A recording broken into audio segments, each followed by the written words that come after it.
கடல் மீன் உலக கண்காட்சிக்கு போயிருந்தோம் நானும் என் பையனும்.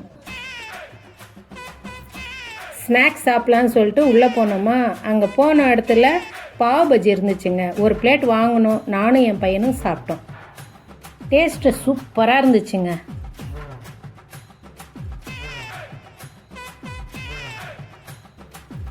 அடுத்ததாக நாங்கள் மிளகா பஜ்ஜியும் பானிபூரியும் வாங்கினோங்க.